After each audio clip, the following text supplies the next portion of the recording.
உடைந்த கனவுகளின் புதிய வடிவம். ஒரு மண்பாண்ட கலைஞர் தனது சிறிய பட்டறையில் அமர்ந்திருக்கிறார். அவர் உருவாக்கும் பானைகள் மீண்டும் மீண்டும் உடைந்து போகின்றன. விரக்தியில் அவர் கண்ணீர் விடுகிறார். அவரது கனவுகள் சிதைந்த ஓடுகளைப் போல சிதறி கிடக்கின்றன. அந்த பெண் உடைந்து போன பானைகளில் ஒன்றின் பெரிய துண்டை பார்க்கிறாள். ஒரு கணம் அதில் ஒரு புதிய வடிவத்தைக் காண்கிறாள். ஒரு சவாலாக அந்த துண்டிலிருந்து ஒரு புதிய படைப்பை உருவாக்க முடிவு செய்கிறாள். அவள் புதிய உறுதியுடன் மீண்டும் சக்கரத்தை சுழற்றுகிறாள். உடைந்த துண்டுகளை கவனமாக இணைத்து தனது கற்பனையையும் கலைத்திறனையும் பயன்படுத்தி ஒரு தனித்துவமான வடிவத்தை உருவாக்குகிறாள். ஒவ்வொரு அடியிலும் அவள் தன்னம்பிக்கையை மீட்டெடுக்கிறாள். இறுதியாக அவள் ஒரு அழகிய சிக்கலான வடிவமைப்புடன் கூடிய பானையை உருவாக்குகிறாள்.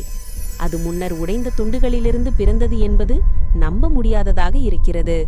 அவள் முகத்தில் ஒரு பரவசமான புன்னகை.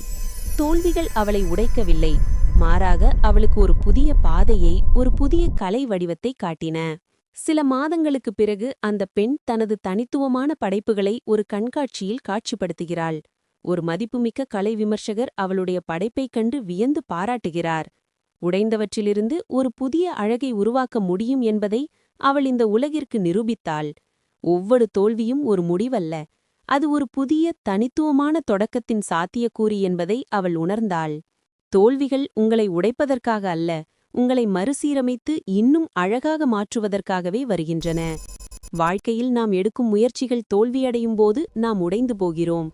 ஆனால் அந்த உடைந்த துண்டுகளைக் கொண்டே நாம் ஒரு புதிய, வலிமையான மற்றும் தனித்துவமான பாதையை உருவாக்க முடியும்.